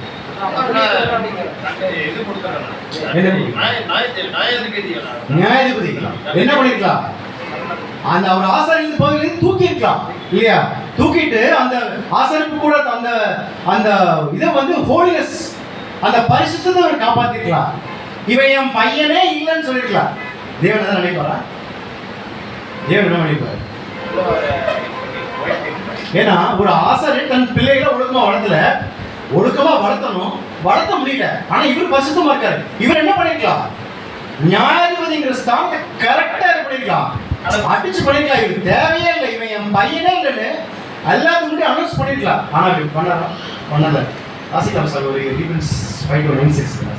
இங்கு தேவ பக்தியாய் இருந்தும் தனது குடும்பத்திற்குரிய தலைவன் என்ற நிலையில் குறைவுடன் இருக்கும் மனிதனை பார்க்கின்றோம். இவருடைய வீட்டின் தலைவனாக தனது பிள்ளைகளை நடத்த வேண்டிய வழியில் பயிற்றுவித்திருக்க வேண்டும். அவர்களை இவர் நீதியில் பயிற்றுவித்திருக்க வேண்டும். இல்லையே இவர்கள் இவருடைய குடும்பத்தின் அங்கத்தினர்களில் இருந்து தள்ளப்பட்டு நியாயம் வழங்குபவராகிய இவரால் செயல்படுத்த முடிகின்ற குறிப்பிட்ட கட்டுப்பாட்டுகளுக்குள் இவர்கள் கொண்டு வரப்பட்டிருக்க வேண்டும். இவருக்கு உண்டான அதிகாரம் ஜாஸ்தி தான். சாதாரண பெற்றோரை விட ஆசாரியன் போது எல்லா விதமான ரைட்ஸ் இருக்கு. இவருக்கு உண்டான ரைட்ஸ் என்ன பண்ணிக்கலாம், கரெக்டா ஃபாலோ பண்ணிக்கலாம். ஒருவேளை இந்த தப்ப, இந்த ஓப்பனி பினகாஸ் பண்ண தப்ப, இந்த விபச்சாரமாகட்டும், இந்த பலி செலுத்துறத தடுக்கிறதாகட்டும், வாங்கிக்கிறதாகட்டும், இதே தப்ப இந்த இஸ்ரேல் தேசத்தில் உள்ள ஜனங்கள் வேற யாராவது பண்ணியிருந்தா என்ன பண்ணிருப்பாங்க? வாசிக்கலாம் பாருங்க, 5:96. ஒருவேளை இந்த பொல்லாத செய்கைக்காரர்கள் ஏலியின் சொந்த குடும்பத்தாராக இல்லாதிருந்திருப்பார்கள். ஆனால் சந்தேகத்திற்கு இடமின்றி ஏலி நியாயாதிபதி என்னும் தனக்குரிய அதிகாரத்தின்படி இவர்களிடத்தில் செயல்பட்டிருந்திருப்பார். என்ன பண்ணிருப்பாரு? தாம் பையங்கிறனால இவர் என்ன பண்றாரு, ரொம்பவும் அன்பு செலுத்திட்டாரு. இதே தவற ஜனங்க வேற யாராவது பண்ணிதான் வச்சுக்கோங்களேன், என்ன பண்ணிருப்பாரு? நியாயாதிபதிங்கிற அந்த அதிகாரத்தை கையெடுத்து என்ன பண்ணிருப்பாரு? கட்டாயமா நியாயம் விசாரிச்சிருப்பாரு. ஆனா இவர் என்ன பண்றாரு, தன் குமாரர் என்கிறதுனால சாஃப்ட் கார்னர், தனக்குன்னு ஒரு நியாயம், மற்றவங்களை அட்வைஸ் பண்ணோம் இல்லையா? நிறைய விஷயத்துல நம்ம மற்றவங்களுக்கு நிறைய அட்வைஸ் கொடுப்போம். ஆனா நம்ம வீட்டுல அட்வைஸ் கொடுக்க மாட்டோம், நம்ம வீட்டுல அந்த கட்டுப்பாட்டுக்கு கொண்டு வர மாட்டோம். ஆனா மற்றவங்களுக்கு கூட என்ன பண்ணுவோம், சும்மா அட்வைஸ் போட்டு அள்ளி தள்ளி இப்படி இருங்க, அப்படி இருங்க, ஒழுக்கமா இருக்கணும், இப்படி ட்ரெஸ் பண்ணணும், அப்படி பண்ணணும் எல்லாம் சொல்லுவோம். ஆனா நம்ம வீட்டுல என்ன பண்ணுவோம், நாம யூஸ் பண்ணுவோம். இதுதான் வந்து அந்த ஏலிங் லைஃப்ல இருந்து நாம கத்துக்கிறோம் இல்லையா? சோ இதன் மூலமா நமக்கு என்ன பாடம்? வசனம் வாசிக்கலாம் பாருங்க, மத்தேயு 10ஆம் அதிகாரம் 37ஆம் வசனம். மத்தேயு 10ஆம் அதிகாரம் 37ஆம் வசனம். தகப்பனையாவது தாயையாவது என்னிலும் அதிகமாய் நேசிக்கிறவன் எனக்கு பாத்திரன் அல்ல. என்ன சொல்ல வர்றாரு?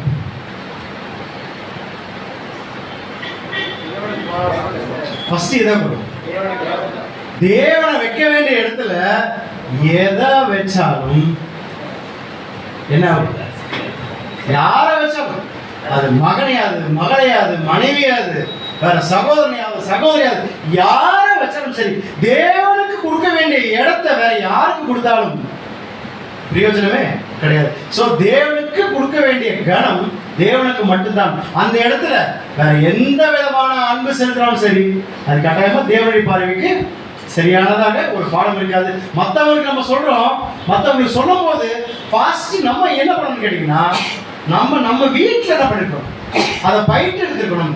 அந்த பயிற்றுவித்துக்கு தகுந்த மாதிரி தான் மற்றவங்களுக்கு நம்ம என்ன பண்ணணும், அட்வைஸ் பண்ணணும். ஸோ அடுத்த தவறு என்ன பண்ணாரு அப்படின்னு சொல்லி பார்த்தோம்னா, ஏலி எச்சரிப்பை மீறுதல். ஸோ ஏலிக்கு எத்தனை விதமான எச்சரிக்கைகள் வந்துச்சு? Very good. 3. எத்தனை விதமான எச்சரிப்பு வந்து பார்த்தீங்கன்னா 3 விதமான ஒரு எச்சரிப்பு வந்தது. ஃபர்ஸ்ட் யார் மூலியம் பார்த்தீங்கன்னா, தேவனுடைய மனுஷன் மூலியமாக ஒரு எச்சரிப்பு வந்தது. வசனம் வாசிக்கலாம். 1 சாமுவேல் 2ஆம் அதிகாரம் 27ஆம் வசனம். 1 சாமுவேல் 2ஆம் அதிகாரம் 27ஆம் வசனம். தேவனுடைய மனுஷன் ஒருவன் ஏலியினிடத்தில் வந்து, கர்த்தர் உரைக்கிறது என்னவென்றால், உன் பிதாவின் வீட்டார் எகிப்திலே பார்வோனின் வீட்டில் இருக்கையில் நான் என்னை அவர்களுக்கு வெளிப்படுத்தி. 1 சாமுவேல் 2ஆம் அதிகாரம் 23ஆம் வசனம். அவர்களை நோக்கி, நீங்கள் இப்படிப்பட்ட காரியங்களை செய்கிறது என்ன? இந்த ஜனங்கள் எல்லாரும் உங்கள் பொல்லாத நடக்கைகளை சொல்ல கேட்கிறேன். அடுத்த வசனம் 1 சாமுவேல் 3ஆம் அதிகாரம் 11 12. 1 சாமுவேல் 3ஆம் அதிகாரம் 11ஆம் வசனம் முதல். கர்த்தர் சாமுவேலை நோக்கி, இதோ நான் இஸ்ரவேலில் ஒரு காரியத்தை செய்வேன், அதை கேட்கிற ஒவ்வொருவனுடைய 2 காதுகளிலும் அது தொனித்துக் கொண்டிருக்கும். நான் ஏலியின் குடும்பத்திற்கு விரோதமாக சொன்ன யாவையும் அவன் மேல் அந்நாளிலே வரப்பண்ணுவேன். அதை தொடங்கவும் அதை முடிக்கவும் போகிறேன். அன்புக்குரிய 3 விதமான எச்சரிக்கை வருது. ஃபர்ஸ்ட் எச்சரிப்பது, தேவனுடைய மனுஷன் வந்து என்ன பண்றாங்க, உங்களுடைய பசங்க இந்த மாதிரி தவறு பண்ணிட்டு இருக்காங்க ஆல்ரெடி சொல்லிட்டாங்க. அப்பவே வேற என்ன பண்ணிருக்கணும், கண்டிச்சிருக்கணும். கண்டிக்க விட்டுட்டாரு. அடுத்தது யார் சொல்றாங்க, இந்த ஜனங்கள் எல்லாருமே என்ன பண்றாங்கன்னு கேட்டீங்கன்னா, போய் சொல்றாங்க, எழுதிக்கிட்ட சொல்றாங்க, உங்க பசங்க இந்த மாதிரி தவறு பண்றாங்க. ஆனா இவர் என்ன பண்றாரு, அங்கேயே அசால்ட்டா விட்டாரு. 3வது பாத்தீங்கன்னா, 3வது தான் இந்த வசனம் தேவன் கொடுக்கக்கூடிய ஜட்ஜ்மெண்டாவே என்ன பண்ணிட்டாரு சொல்லிட்டார். திருப்பி கூட இந்த வசனம் வாசிக்கலாம். ஃபர்ஸ்ட் 11ஆம் வசனம் வாசிங்க. கர்த்தர் சாமுவேலை நோக்கி, இதோ நான் இஸ்ரவேலில் ஒரு காரியத்தை செய்வேன், அதை கேட்கிற ஒவ்வொருவனுடைய 2 காதுகளிலும் அது தொனித்துக்கும். அது என்ன 2 காதுல தொனிச்சிட்டு இருக்கும்? அப்ப மட்டுமா தொனிச்சிட்டு இருக்கு?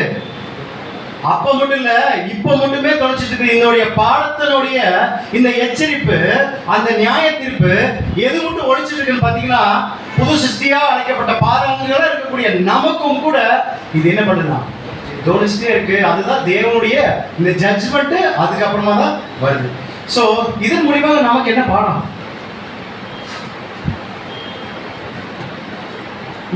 சோ நமக்கு எச்சரிக்கை வருதா? நம்ம செய்யற தவறுக்காகட்டும், அல்லது நம்ம வீட்டுல நம்முடைய பிள்ளைகள் பண்ற விஷயங்களாகட்டும், நமக்காக எச்சரிக்கை வருதா? எந்தெந்த விதத்துல எச்சரிக்கை வருது? சகோதரர் ஃபர்ஸ்ட் சொல்லணும்னா எது? பைபிள் படிக்கும்போது வரும். சத்திய பாடங்களை கேட்கும் போது கண்டிப்பா ஏதோ ஒரு விஷயங்கள் எச்சரிப்பான ஒரு பாடங்கள் கட்டாயமா வரும். ஃபர்ஸ்ட் பாடங்கள் மூலியமா வரும், பாடங்கள் மூலியமா வரும். அதுக்கப்புறமா கூட இருக்க சகோதர செல்வம் வரும். ஏன்னா ஒரு எபிசோட்ல வரும்போது ஒரு சகோதரன் ஒரு சகோதரியை பார்க்கும்போது ஒரு தவறான விஷயம் பார்க்கணும்னு வச்சுக்கோங்க, நம்ம பிள்ளைகளோடதும் என் எக்லிஷனுக்குள்ள வந்துட்டா இது ஏன் புள்ள உங்க புள்ளங்கிற ஒரு கேட்டகரியே முதல்ல கிடையாது. அதெல்லாம் வீட்டோட தான். இது என்னுடைய மகள், என்னுடைய மகன் அப்படிங்கிறது வீட்டோட மட்டும்தான் அந்த கேட்டகரி. எக்லிஷனுக்குள்ள வந்துட்டோம்னா எல்லாருமே காமன் தான். ஏன்னா உன் சகோதரருக்கு நீ காவலர் இல்லையா? காவலர் இல்லையா? சகோதரனுக்கு காவலாளி இல்லையா? அப்ப சகோதரனுக்கு காவலாளினா அவருடைய குடும்பத்துக்கும் நீங்க சேர்த்துதான் காவலாளி, அவங்க பிள்ளைக்கும் சேர்த்துதான் நீங்க காவலாளி இல்லையா? அப்ப அந்த பிள்ளைகள் தவறு பண்ணும்போது நாம பேசாம போயிட்டா என்ன ஆகும்? என்ன அன்பு இல்லைங்க. நமக்கு எதுக்குங்க அன்பு? அவங்க கிட்ட போயிட்டா சொன்னா நம்மளை தவற நினைச்சுக்கிறதுக்காக நம்ம சொல்லாம விட்டா நம்ம தேவனுடைய பிள்ளைகளே கிடையாது. ஒரு சில தவற சொல்லணும், ஈவன் ஸ்பீக்கிங் கிடையாது, தவறா நம்மளா யோகிச்சு இப்படிங்கிறது கிடையாது. ஒரு தவற கண்ணால பார்த்துருக்கணும், அதை பார்த்துட்டு பெற்றோருக்கு சொல்ல வேண்டிய கடமை, தலையாய கடமை இருக்கு. அது ஒவ்வொரு புது சிருஷ்டிக்கும் சகோதரனுக்கும் சகோதரிக்கும், அது யாரா இருந்தாலும் சரி, அது எப்பேற்பட்ட பிள்ளையா இருந்தாலும் சரி, மூப்பருடைய பசங்களா இருந்தாலும் சரி, உதவிக்காரோட பசங்களாலும் சரி, இல்ல சகோதரர் யாருடைய பசங்களா இருந்தாலும் சரி, அந்த கேட்டகரியே இல்லை, யாராலும் சரி, எந்த ஒரு தப்பு பண்ணாலும் அந்த பேரண்ட்ஸ் கிட்ட சொல்லணும். அப்படி பேரண்ட்ஸ் கிட்ட போய் சொல்லும் போது அந்த பேரண்ட்ஸ் எப்படி நினைச்சக்கூடாது, என்ன பண்ணுவாங்க, ஒரு எச்சரிக்கை கொடுக்குறாங்க, அந்த பேரண்ட்ஸ் எப்படி பிஹேவ் பண்ணுவாங்க, அந்த சகோதரரை கண்டம் பண்றது இல்லையா? எப்படிங்க நீங்க என் பிள்ளை வந்து நீங்க எப்படி தப்பா சொல்லலாம்? அப்படித்தான் நினைச்சு அவர் எச்சரிப்பு கொடுத்துருக்கலாம். ஏலி எப்படி எச்சரிப்பு கொடுத்தாரு? இதுல ஒரு எச்சரிப்பு கொடுத்தாங்க, அவங்க பசங்க கிட்ட எச்சரிப்பு கொடுத்தாங்க இல்லையா? ஒரு எச்சரிக்கை மட்டும் பண்ணாரு பசங்க கிட்ட. எப்படி எச்சரிக்கை பண்ணாங்க? இதுல கூட 2-3 வருஷத்துக்குள்ள இருந்துச்சு.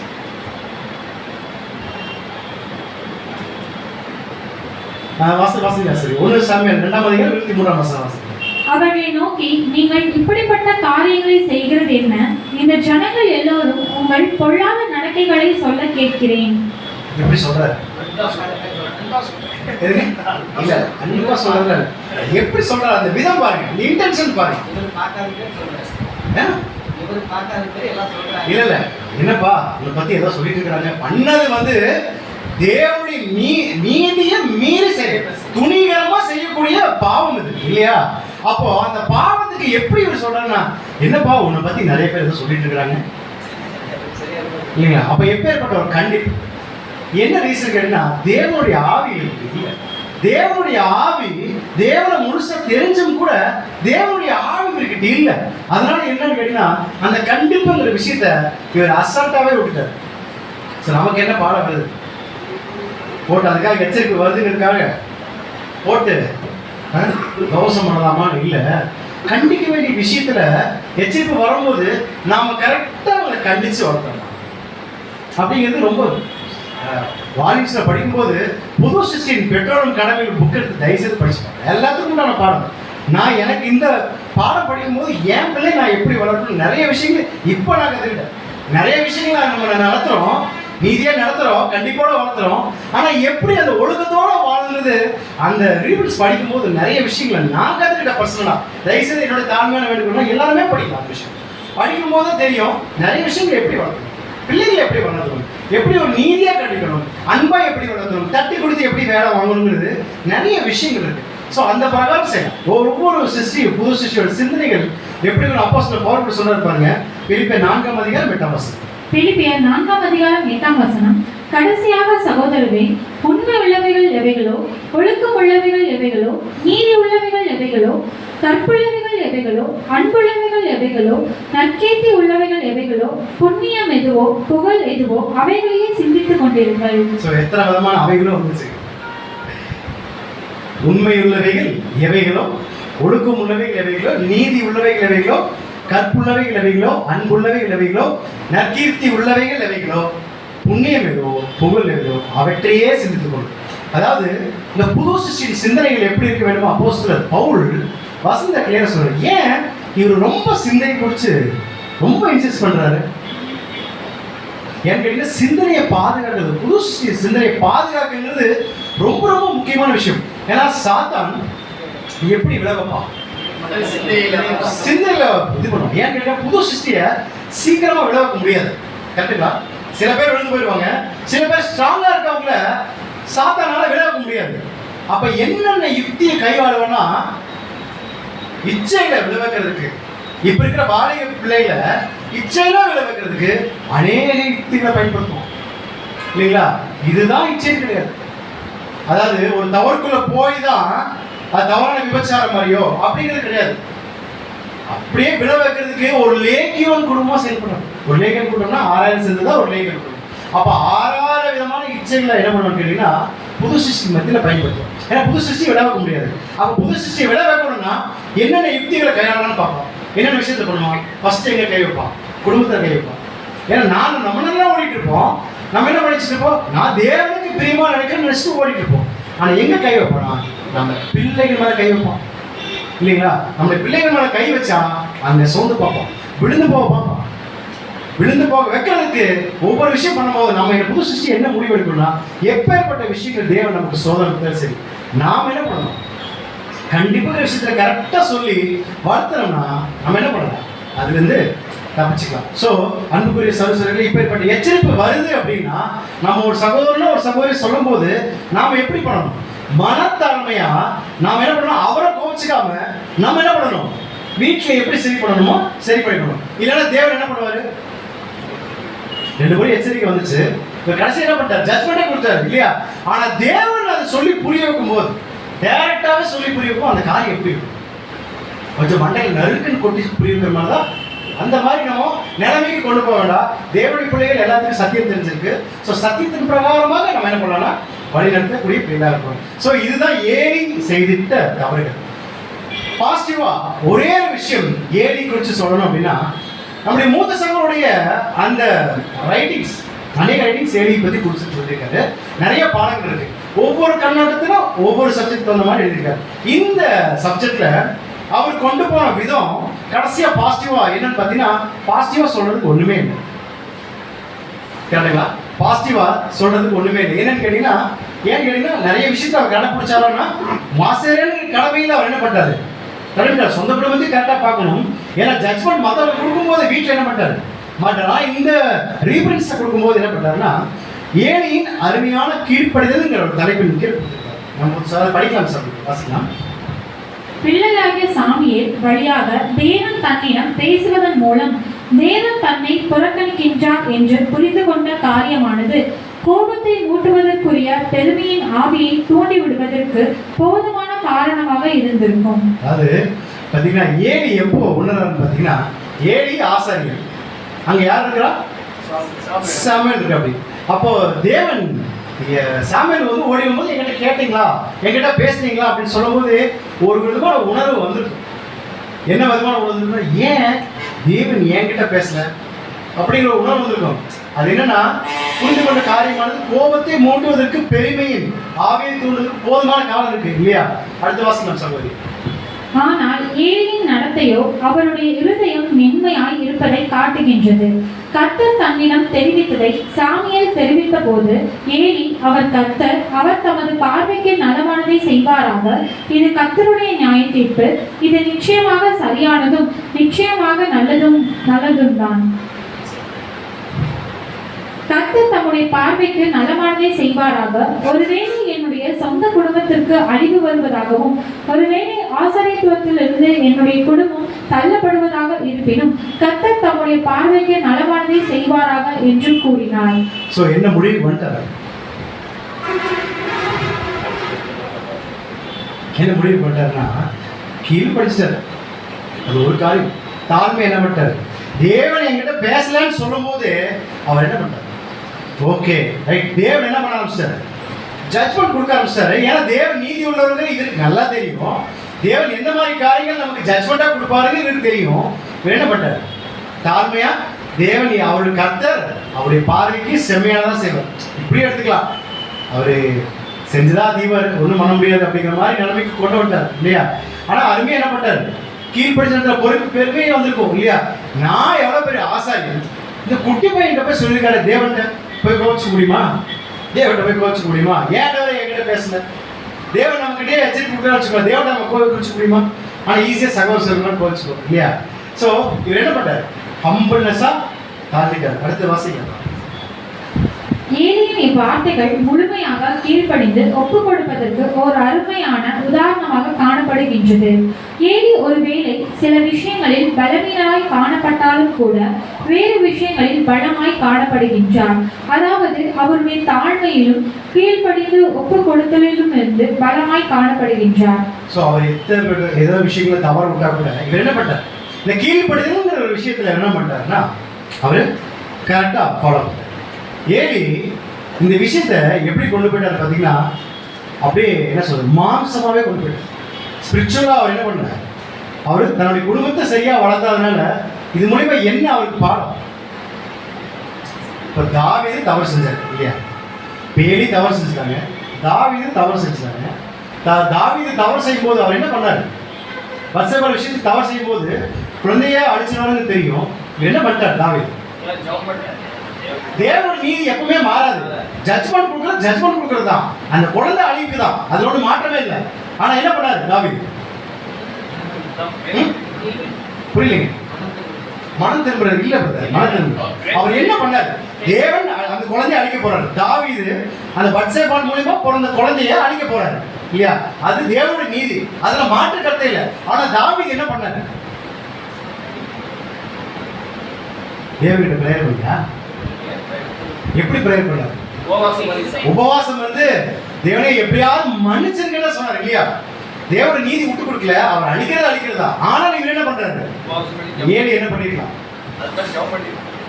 ஜெபம் பண்ணிருக்கலாம் இல்லையா? அவர் என்ன பண்ணல? தேவன் நீதி கண்டிப்பா செலுத்துவார். 7 அழிக்க போறாரு. ஆனா இவர் என்ன பண்ணிருக்கலாம்? கட்டாயமா ஜெபம் பண்ணிருக்கலாம், மன்றாடிக்கலாம், கெஞ்சிருக்கலாம். நான் இந்த தப்பு பண்ணல, என் பையன் பண்ணது தப்பு தான், அதுக்கு நீங்க என்ன தண்டனை கொடுங்க அப்படின்னு மன்னிப்பு கேட்டுக்கலாம். மன்னிப்பு கேட்டுதான் என்ன பண்ணிருப்பாரு? அவ்வளவு இறக்கமற்றவர் கிடையாது தேவன். தேவன் கண்டிப்பா மனம் என்ன பண்ணிருப்பாரு? பசங்க அழிக்காம விட மாட்டாரு. தேவனோட நீதி செலுத்திடுவாரு. என்ன பண்ணிருப்பாரு? ஆசாரியர்களுக்கு காப்பாத்திருக்கலாம், இவராவது என்ன பண்ணிருக்கலாம்? காப்பாத்திருக்கலாம். ஆனா இவர் என்ன பண்ணல? அதையே இதன் மூலியமா நமக்கு என்ன பாடம்?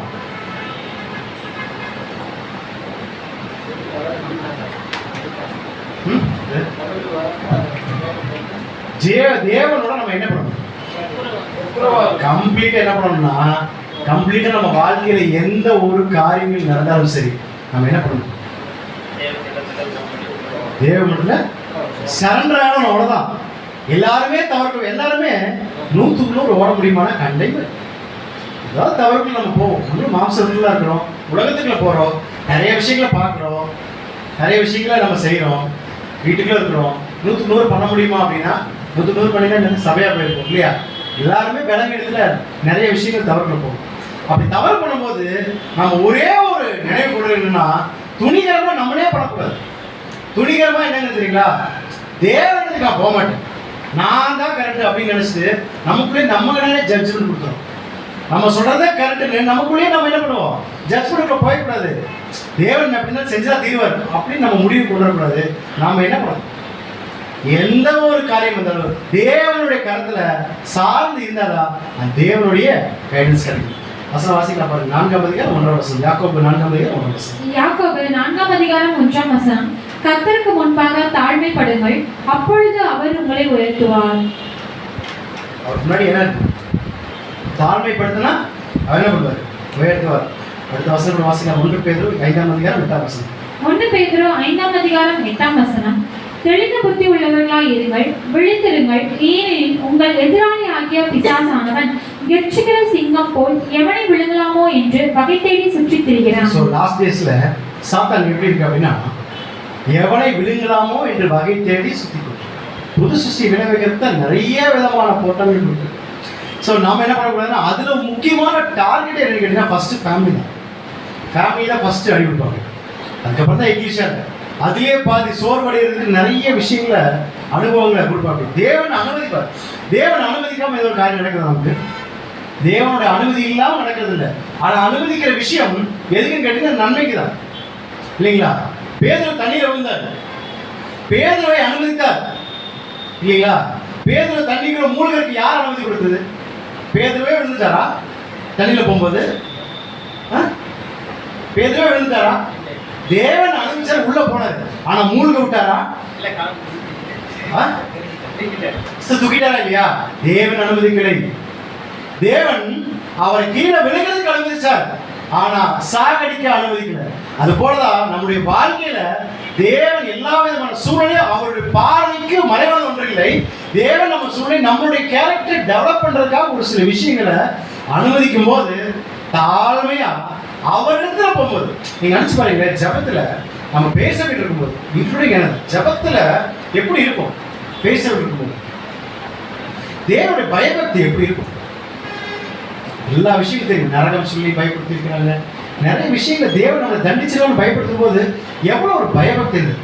தேவனுக்கு இந்த காரியம் செஞ்சா கட்டாயமா ஒரு பிடிக்காத ஒரு பயம் இருந்தது. இப்ப ஏன் இந்த புது சிருஷ்டி மத்தியில் அந்த பயம் காணப்படுது? என்ன ரீசன்? என்ன ரீசன்? அந்த பயபக்தி இருக்கா? அந்த ஒரு என்ன சொல்றது, தேவன் நம்ம இப்ப ஏன் தேவன் நம்ம வந்து என்ன பண்ணிருப்பாரு? என்ன சபை இல்லைன்னா திரள் கூட்டம் இல்லைன்னா என்னங்க லாஸ்ட் என்ன 2ஆம் மரணம் தானே. புது சிருஷ்டியோட சிந்தனைகள் எப்படி போகுதுன்னா 2ஆம் மரணம் தானே. என்ன அதான் நரகம் இல்லை, ஒன்றும் இல்லை. லாஸ்ட் இதுதான் ஃபைனல் ரிசல்ட் என்னங்க? இரண்டாம் மரணம் போறதுக்காக நம்ம இவ்வளவு தூரம் நம்ம கூப்பிட்டுருக்கோம். சத்தியத்துல இருந்து அங்கிருந்து அந்த பேசப்பையிலிருந்து நம்ம இங்க வந்து கஷ்டப்பட்டு இல்லையா. ஸோ நாம எப்படி ஜட்ஜ்மெண்ட்டுக்கு போயிடக்கூடாதுன்னா, நம்மளே நம்மளால ஓட முடியாது, சபையா போக முடியாது, நம்மளே என்னதான் திரள் கூட்டம் தான், நம்மளே இரண்டாம் மரணத்துக்குள்ள நம்மளே ஓடப்படக்கூடாது, ஜட்ஜ்மெண்ட்டுக்குள்ள போய்க்கூடாது. அன்புக்குரிய சகோதரர்களே, ஒவ்வொரு நாளும் புது சிருஷ்டியோட சிந்தனை எப்படி இருக்குன்னா இவருடைய சிந்தனை தான். வசனம் வாசிக்கலாம் பாருங்க. பிலிப்பியர் 2ஆம் அதிகாரம் 5ஆம் வசனம். பிலிப்பியர் 2ஆம் அதிகாரம் 5ஆம் வசனம். கிறிஸ்து இயேசுவில் இருந்த சிந்தையை உங்களிலும் இருக்க கடவுது. கிறிஸ்துவோடைய சிந்தை நமக்கு இருந்தா மட்டும்தான் நாம எப்படி பண்ணுவோம் கேட்டீங்கன்னா, அவருடைய பார்வைக்கு செம்மையானதை மட்டும்தான் நம்ம செய்யணும். அவருக்கு பார்வைக்கு மறைவான ஒண்ணு இல்லை. நமக்கு தெரியாதுன்னு நினைச்சிட்டு செய்யக்கூடிய பாவங்கள் அவர் எப்படி இருக்குன்னு பாத்தீங்கன்னா ரொம்ப அருவருப்பான விஷயம். ஸோ தேவனை சார்ந்து ஏசபையில் இருக்கும்போது எப்படி ப்ரேயர் பண்ணோம், எவ்வளவு பயபக்தியா இருந்தோம், இப்ப ஏன் இல்லை? நமக்கு என்ன கொடுக்கப்பட்டிருக்கு? சுயாதீனம் கொடுக்கறது நம்ம இஷ்டத்துக்கு நம்ம செய்யறதுக்கு கொடுக்கல. தேவனை சார்ந்து இருக்கிறதுக்கு மட்டும்தான் நமக்குன்னு ஒரு சுயாதீனம் கொடுக்கப்பட்டிருக்கு. ஸோ அந்த சுயாதீனத்தோட என்ன பண்ணணும்னா நம்மளுடைய சித்தத்தை நிறைவேற்று, தேவனுடைய சித்தத்தை நிறைவேற்றுக்காக மட்டும்தான் நம்ம இருக்கோம். கடைசி வாசகம் சொல்லி, ஜெபத்தை தவறாக மதித்த மனிதன் ஆசாரிய பதவியை இழந்தான். வேதனையுடன் ஜெபித்த பெண் இஸ்ரவேலின் அடுத்த ஆவிக்குரிய தலைவரை பெற்றார்.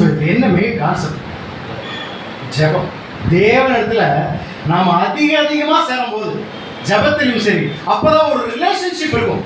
அந்த ரிலேஷன்ஷிப் பாண்டிங் யார் இருக்குன்னா அவங்க தனிப்பட்ட வாழ்க்கையில தான் இருக்கு.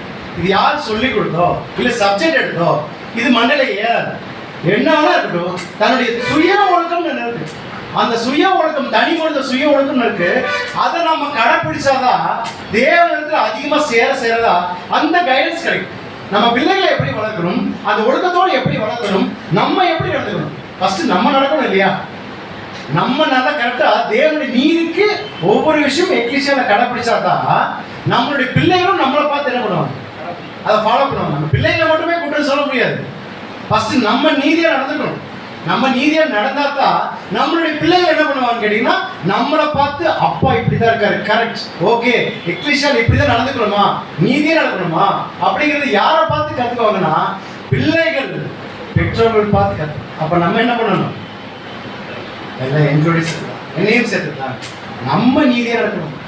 தேவனை சார்ந்து இருக்கும் போதா பிள்ளைகளும் தேவனுக்கு மேல உள்ள பயம்ங்கிறது வரும் இல்லையா. அப்பேற்பட்ட சார்ந்து நடக்கக்கூடிய விஷயம், ஒவ்வொரு விஷயம் செஞ்சா தேவனுக்கு பெருமை. தேவன் அவருடைய பையன் அனுப்புறாரு இல்லையா. ஏன் நண்ட சராசரியில படைத்த நம்முடைய பெஸ்ட் அப்பா வேற சொன்னா கீழ்ப்படி யாருமே இல்லையா. எத்தனை தேவதூர்கள் இருக்கிறாங்க இல்லையா. ஏன் அவருடைய பையன் அனுப்பணும், தன்னுடைய பெஸ்ட் சன்னை ஏன் அனுப்பணும்? பெஸ்ட் அப்பா பெஸ்ட் சன்னை ஏன் அனுப்பணும்? தேவதூர்கள் ஏகப்பட்ட பேர் இருக்காங்க இல்லையா, ஏகப்பட்ட பேர் இருக்கிறாங்க. சொன்னா கீழ்ப்படி இருக்கு இல்லையா. ஆனா ஆண்டவர் பிதாவை பற்றி நல்ல முழுமையா தெரிஞ்சனால அவருக்கு யார் பெஸ்ட்னு படிச்சோ பெஸ்ட் கொடுக்குறாரு. நமக்கு யார் பெஸ்ட்டை கொடுத்துருக்காங்க? நம்மளோட பிள்ளைகளை தான் பெஸ்ட்டா கொடுத்துருக்காங்க இல்லையா. அப்போ பிள்ளைகளை பெஸ்ட்டா கொடுக்கும்போது நம்ம பெஸ்ட்டா வளர்த்துறோமா இல்ல ஒர்ஸ்டா வளர்த்துறோமா? பெஸ்ட்டா வளர்க்கணும். சத்தியத்தை சொல்லிக் கொடுக்கணும், நீதியை சொல்லிக் கொடுக்கணும், ஒழுக்கத்தை சொல்லிக் கொடுக்கணும். நம்முடைய பெஸ்ட் அப்பாக்கு நம்முடைய பிள்ளைகள் நம்ம மட்டும் சுய ஒழுக்கத்தோட கிறிஸ்துவோட நெருங்கி போக முடியாது. நம்முடைய பசங்களையும் பிள்ளைகளையும் பெஸ்டா கொண்டு போய் அந்த பெஸ்ட் அப்பாக்கு போய் செலுத்தும் போதுதான் இவன் தான் உண்மையும் உத்தமமான ஊழியக்காரரே அப்படின்னு சொல்லி. ஸோ ஏலியின் வாழ்க்கையில நம்ம படிச்சோம், பாடம் முடிந்தது. ஏலியின் வாழ்க்கையில அவர் செய்த தவறுகளை அவங்களே நம்ம பார்த்தோம்.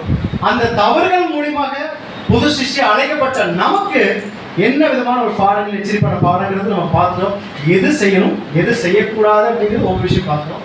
அதன் பிரகாரமாக நாம் என்ன பண்ணோம்னா கீழ்ப்படுதலோட அவர் செஞ்ச நல்ல காரியங்களை என்ன பண்ணாரோ தாழ்மையோட ஏற்றுக்கிட்டாரு. தேவன் எனக்கு ஜட்ஜ்மெண்ட் கொடுத்தாரு. அது மாதிரிதான் ஒவ்வொரு புது சிருஷ்டி அழைக்கப்பட்ட நமக்கு நம்ம வாழ்க்கையில எப்பேற்பட்ட ஒரு சோதனை வந்தாலும் சரி, கவலைகள் வந்தாலும் சரி, எத்தனை துன்பங்கள் வந்தாலும் சரி, மூழ்கி போறமான சூழ்நிலை வந்தாலும் சரி, தேவனிடத்துல சார்ந்து இருக்கும்போது தேவனிடத்துல கைடன்ஸ் கிடைக்கும். நம்ம குடும்பத்தை எப்படி நடத்தணும், எக்லிஷாவை எப்படி நடத்தணும், எல்லா விதத்திலும் தேவனிடத்துல கைடன்ஸ் கிடைக்கும்ங்கிறது நமக்கு மாற்றுக்கிறதே கிடையாது. இப்படியாக ஒவ்வொரு நாளும் அவரை சார்ந்து இருந்து நம்ம பிள்ளைகளும் சேர்த்து நம்ம என்ன பண்ணலாம்னா சபையாக எல்லாரும் லக்கை நோக்கி ஓடி அது ஓட்டத்தை முடிக்க தேவன் தாமே நமக்கு அனைவருக்கும் கிருபை தருவதாக.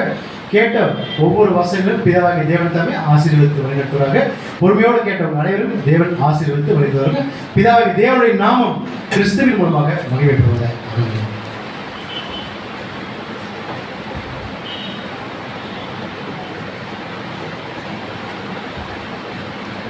தேவன் எந்த நாளிலும் தேவன் நம்மளையும் ஆசாரிய உடையத்துக்காக தேவன் அழைத்திருக்கிறார். அப்படி ஏலிக்கு நடந்த வாழ்க்கையில் போல நமக்கும் சில விஷயங்கள் நடக்கும். இருந்தாலும் தேவன் ஏலிக்கு கொடுத்த எச்சரிப்பு போல நமக்கும் தேவன் கொடுப்பார். அப்போ சகோதரர் சொன்ன விதமாக தேவன் இந்த நாளில் அற்புதமாக நம்மளுக்கு ஒரு எச்சரிப்பான பாடத்தை தேவன் இந்த நாளில் தந்திருக்கிறார். அதற்கு பிதாவிய தேவனுக்கு ஆண்டவர் இயேசு கிறிஸ்து மூலம் நன்றியை கூறிக்கொண்டு, சத்தியத்தை நம்மளுக்கு வளர்ந்த அன்பு சகோதரருக்கு சபையின் சார்பில் நன்றியை கூறிக்கொண்டு, இதனால் ஆராதனைக்கு முடிவு பாடலாக பாடல் எண் 146 எனக்காய் ஜீவன் விட்டீரே என்ற பாடலை அனைவரும் எழுந்து என்று பாடலாம். பாடலின் முடிவில் அன்பு சகோதரர் ராஜ்குமார் அவர்கள் ஜெபத்தில் முடித்துள்ளார்.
ஜெபம் செய்வோம். எங்கள் அன்பின் பரலோக தந்தையே, வானாதி வானங்கள் வீட்டிலிருந்து மனுவர்களை நித்தமும் கண்ணோக்கி பார்த்து வழிநடத்தி வருகின்ற நன்றாக வைத்தார்கள். இந்த நாளும் இந்த பொழுதும் தேவன் தாமே எங்களுக்கு ஆசீர்வாதத்தை பலப்படுத்தி கொடுத்ததற்காக நன்றி காத்தார்கள். தேவன் தாமே நீங்கள் எல்லோரும் இங்கே பேசிய சத்திய வார்த்தைக்காக நன்றி செலுத்துகிறோம். தேவனை சகோதரை கொண்டு கொடுத்த வார்த்தை கூட நன்றி. ஏழை குறித்து நீங்கள் எங்களுக்கு எச்சரிப்பான பாடத்தை கொடுத்திருக்கிறார்கள். அந்த பாடத்திற்கு கேட்ட வசனங்களையும் தியானித்த பாடத்தையும் நீங்கள் இறுதியும் என்ற பலகையை எழுதி எங்கள் வாழ்க்கையை நாங்கள் அபியாசப்படுத்த தேவன் தம்மை கிருபையாக வழிநடத்துங்க. எங்களையும் ஆண்டவரை நீங்கள் ஆசிரியர்களும் ராஜாக்களும் அழைத்திருக்கு. அந்த அழைப்பின் நோக்கத்தையும் அந்த கிருபையும் நாங்கள் அறிந்து அதற்கேற்ற பிள்ளையாக எங்கள் வாழ்ந்து எங்களுக்கு வைத்திருக்கும் விதத்தை பெற்றுக்கொள்ள தெய்வம் தம்மை கொண்டாடுகிறோம். உங்களுடைய கிருபை சமாதானம் ஒவ்வொருவரும் எங்களுக்கு வழிநடத்திட்டு வர தரப்பட்ட பிள்ளைகளை கூட ஜெபிக்கிறோம். அவர் காலையில் அவர்கள் கூட்டு சேர்த்துனால் கூட விழுந்ததை வைத்து கொண்டாடிருக்கிறார்கள். இந்த சிறிய மன்றாட்டையும் கூட எங்கள் மீட்பரும் ரட்சகரும் மனம் கொடுத்து மேசியாக இருக்கிறார். ஆண்டவரை இயேசு கிறிஸ்து இதான் நாமத்தில் ஏறிக்கிறோம் எங்கள் ஜீவன் உள்ள நல்ல பிதாவே. ஆமாம்.